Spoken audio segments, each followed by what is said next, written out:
सही कर पाते हो। देखिए पहला नंबर सवाल है कि किसी क्रिस्टल के दो समांतर तलों के मिलर निर्देशांक होते हैं, कैसे होते हैं? समान होते हैं, भिन्न भिन्न होते हैं, या फिर शून्य होते हैं, या इनमें से कोई नहीं? तो ये समान होते हैं, इसलिए सही जवाब जो होगा वो ऑप्शन नंबर ए हो जाएगा। सारे बच्चे याद रखिएगा, किसी क्रिस्टल के दो समांतर तलों के मिलर निर्देशांक हमेशा समान होते हैं। राइट आंसर ये होगा। चलिए दूसरा नंबर सवाल को देखते हैं, हमारे सामने आ चुका है। सारे बच्चे आंसर लगाते चलना और याद भी करते चलना। दूसरा नंबर सवाल है, मूल क्रिस्टल तंत्रों की संख्या कितनी होती है? बहुत इंपॉर्टेंट क्वेश्चन है, कई बार आपके बोर्ड एग्जाम में ये प्रश्न आ चुका है कि मूल क्रिस्टल तंत्रों की संख्या कितनी होती है? The number of basic crystal system is, कौन सा होगा? तो 7 होता है। मूल क्रिस्टल तंत्रों की संख्या 7 होती है, इसलिए करेक्ट आंसर हमारा ऑप्शन नंबर बी हो जाएगा। सारे बच्चे याद रखिएगा, ओके। और सारे के सारे बच्चे एक बार क्लास को भी बच्चा पार्टी लाइक कर दीजिएगा, क्योंकि हम आपके लिए इतना मेहनत कर रहे हैं, तो आपका भी दायित्व होता है कि आप लोग क्लास को लाइक कर दो। बस आपसे तो कुछ मांगते नहीं, बस क्लास को लाइक जरूर करना। देखिए तीसरा नंबर सवाल कर रहा है कि सोडियम क्लोराइड का जालक कैसा होता है, यानी कि सोडियम क्लोराइड NaCl का जो जालक होता है वो कैसा होता है? ये एब्सिसिव में होता है और ये अष्टफलकीय होता है। राइट आंसर हमारा कौन सा होगा? ऑक्टाहेड्रल हो जाएगा। 3 का जो करेक्ट आंसर है वो हमारा ऑप्शन नंबर बी बिल्कुल सही हो जवाब हो जाएगा, ऑक्टाहेड्रल होता है। सारे बच्चे याद रखिएगा। चलिए अगले प्रश्न को देखते हैं। फोर्थ नंबर सवाल है, मात्र 70 ऑब्जेक्टिव है, इसको आप लोग जरूर याद करके जाना बच्चा पार्टी, क्योंकि इस प्रकार के प्रश्नों के आपके बोर्ड परीक्षा में पूछे जाने के चांस बहुत ही होते हैं। देखो निम्नलिखित में किस धातु की समन्वय संख्या 8 होती है? 8 होती है पोटेशियम की। कौन सा? ऑप्शन नंबर ए में दिखाई दे रहा है बच्चा पार्टी, पोटेशियम। कौन सा? ए में दिया गया। सारे बच्चे याद रखोगे, ओके। चलिए फिफ्थ नंबर सवाल है आपके सामने, बता दो बॉडी सेंटर्ड क्यूबिक एकक सेल में लेटिस बिंदुओं की संख्या कितनी होती है? बॉडी सेंटर्ड क्यूबिक मतलब कौन सा? BCC इकाई सेल में पूछा गया। BCC इकाई सेल में लेटिस बिंदु यानी कि परमाणुओं की संख्या कितनी होती है? बॉडी सेंटर्ड में पूछे तो ये हमारा 2 होता है। परमाणुओं की संख्या कितना? तो 2 होता है। सही जवाब क्या होगा? तो ऑप्शन नंबर सी हो जाएगा। FCC में परमाणुओं की संख्या पूछे तो 4 होता है, इसको भी आप लोग याद रखोगे। चलिए 6 नंबर सवाल है आपके सामने, निम्नलिखित में कौन बेर आवादार ठोस है? इतना आसान सा सवाल है कि आप लोग फटाफट से देखते ही लगा दोगे आंसर। निम्नलिखित में कौन सा बेर आवादार ठोस है? तो क्वार्ट्ज ग्लास होगा। राइट आंसर हमारा कौन सा होगा? तो बी हो जाएगा। सारे बच्चे याद रखिए, क्वार्ट्ज ग्लास है, प्लास्टिक है, ये सारे के सारे क्या है? ये हमारे क्रिस्टल के उदाहरण है। चलिए अगले प्रश्न को देखते हैं। अगला प्रश्न है आपके सामने, बता दो सभी बच्चे चैट सेक्शन में आंसर को। आपके सामने आ चुका 7 नंबर सवाल, बता दो वैसा घोल जो एक निश्चित ताप पर संयोजन में बिना किसी प्रकार के परिवर्तन के उबलता है उसे क्या कहते हैं? 7 का राइट आंसर बता दो, वैसा घोल जो एक निश्चित ताप पर संयोजन में बिना किसी प्रकार के परिवर्तन के उबलता है उसे हम लोग बोलते हैं एजियोट्रॉपिक मिश्रण। राइट आंसर जो होगा वो 7 का ए हो जाएगा। सारे बच्चे याद रखोगे। चलिए 8 नंबर सवाल की ओर बढ़ते हैं।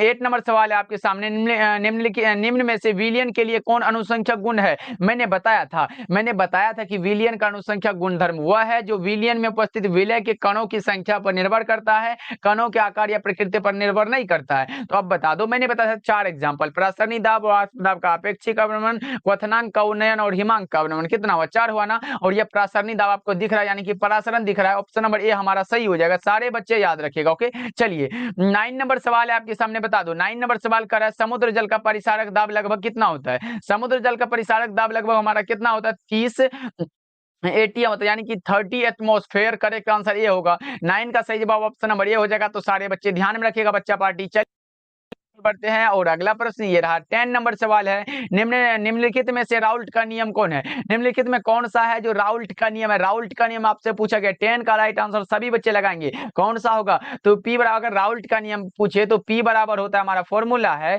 P नोट X होता है। ये राउल्ट का नियम होता है, ये राउल्ट का नियम होता है। और गैस पेपर में बहुत सारा गैस पेपर में गलत आंसर दिया गया है, लेकिन ये P बराबर जो आप KHX लगा रहे हो ये क्या है? तो ये हेनरी का नियम है, इसको भी आप लोग याद रखिएगा। ये किसका है? तो हेनरी का नियम है, इसको भी आप लोग याद रखिए। हेनरी का नियम है ये, ओके जी। ये हेनरी का नियम है और ये राउल्ट का नियम है। सारे बच्चे इसको ध्यान में रखेंगे, ओके।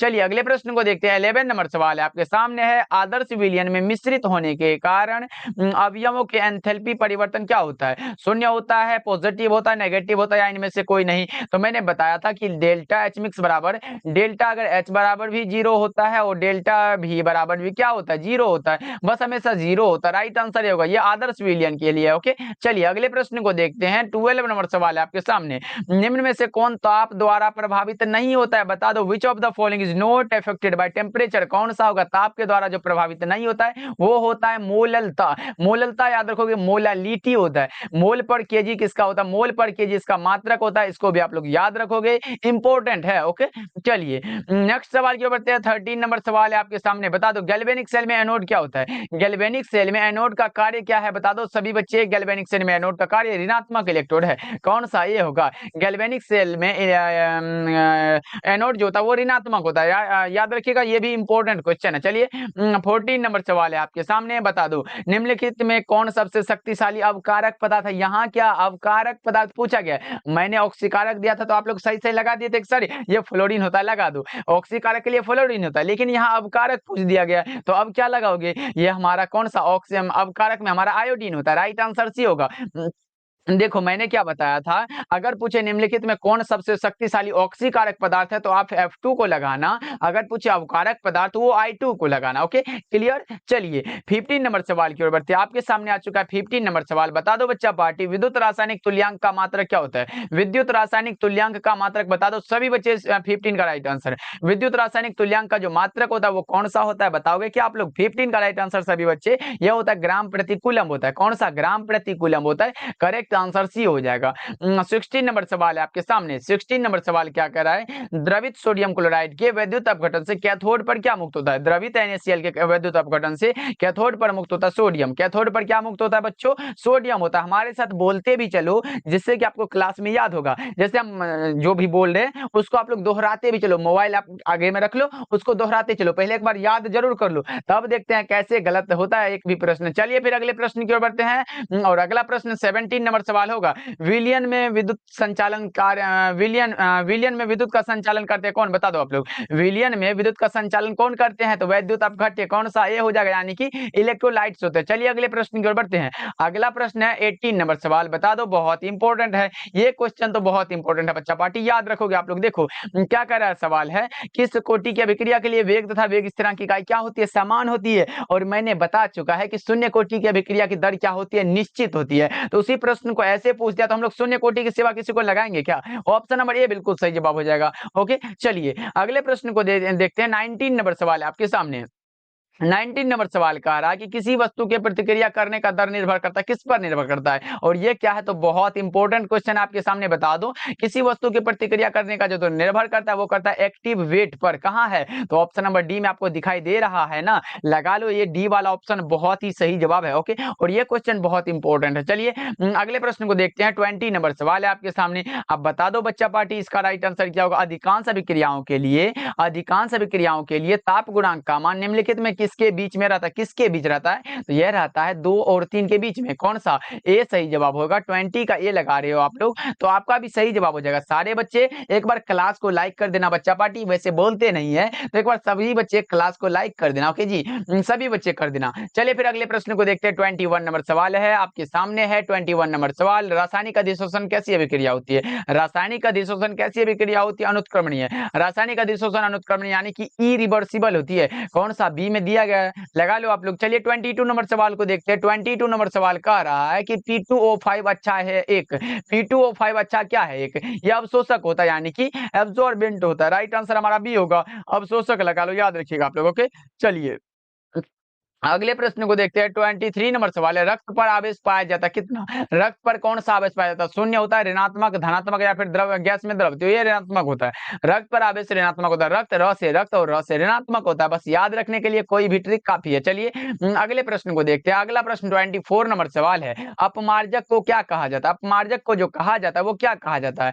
पृष्ठ सक्रियण कहा जाता है, यानी कि सरफेस एक्टिवेटेड कहा जाता है। राइट आंसर क्या होगा बच्चा पार्टी? तो ए हो जाएगा बिल्कुल सही जवाब। सारे बच्चे ध्यान में रखना बच्चा पार्टी, बहुत इंपॉर्टेंट क्लास है आज का, क्योंकि इस प्रकार के प्रश्न जो होते हैं आपके बोर्ड एग्जाम को बड़े ही प्यारे लगते हैं, एकदम पूछ ही दिया जाता है। चलिए अगले प्रश्न की ओर बढ़ते हैं। 25 नंबर सवाल है आपके सामने। बता दो 25 नंबर सवाल है। निम्नलिखित में से कौन सा द्रव स्नेही कोलाइड, द्रव से स्नेह करने वाला कौन सा कोलाइड है भाई? बता दो। दूध है, गोंद है, कोहरा है, रक्त है? क्या होगा? गोंद होगा ना, ऑप्शन बी राइट आंसर है। द्रव स्नेही पूछे गोंद होगा। और अगर नीचे में एक और प्रश्न है, निम्नलिखित में कौन सा है जो द्रव स्नेही नहीं है, द्रव स्नेही कोलाइड नहीं नहीं है, वो हमारा कुहासा होता है। कौन सा? कुहासा होता है। राइट आंसर क्या होगा? तो सी हो जाएगा। 26 का जो करेक्ट आंसर है बच्चा पार्टी, वो ऑप्शन नंबर सी होगा। ओके, चलिए अगले प्रश्न को देखते हैं। 27 नंबर सवाल होगा आपके सामने।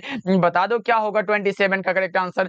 स्टार्च के जल अपघटन से निम्नलिखित में से किस एंजाइम का उपयोग होता है? स्टार्च के जल अपघटन निम्नलिखित में किस एंजाइम का उपयोग होता है? तो यह होता है डाइस्टेज का। कौन सा? डाइस्टेज का होता है। 27 का correct answer option number D हमारा करेक्ट हो जाएगा। 28 नंबर सवाल की ओर बढ़ती है बच्चा पार्टी। ये रहा आपके सामने 28 नंबर सवाल। निम्नलिखित में कौन जिंक का अयस्क नहीं है? बता दो। इतना आसान सा सवाल है कि आप लोग देखते ही आंसर को लगा दोगे। निम्नलिखित में कौन सा है जो जिंक का अयस्क नहीं है? जिंक प्लेट है, कैलामाइन है, जिंकाइट है। लेकिन ये बॉक्साइट तो एल्यूमिनियम का है बच्चा पार्टी, ये इसमें कहां घुस गया पगला? तो ऑप्शन नंबर डी हमारा सही हो जाएगा। बॉक्साइट जो है ये हमारा एल्यूमिनियम का अयस्क है। ओके, चलिए 29 नंबर सवाल की ओर बढ़ते हैं और हमारे सामने आ चुका है कुछ इस प्रकार का प्रश्न कि कॉपर का मुख्य अयस्क कौन सा होता है? Copper pyrite. अब आपसे एक प्रश्न रहा कि कॉपर पायराइट का सूत्र किसी को बच्चा को पता है क्या? कॉपर पायराइट का सूत्र अगर पता है तो चैट सेक्शन में अगर बता दो, तो मैं भी आपको बता दे रहा हूं। अगर नहीं याद है तो लिख लेना। ये कौन सा होता है? CuFeS2 होता है। कॉपर पायराइट का सूत्र क्या होता है? CuFeS2 होता है बच्चा पार्टी। इसको जरूर याद रखना, आपके बोर्ड एग्जाम में आया हुआ है कि कॉपर पायराइट का सूत्र क्या होता है?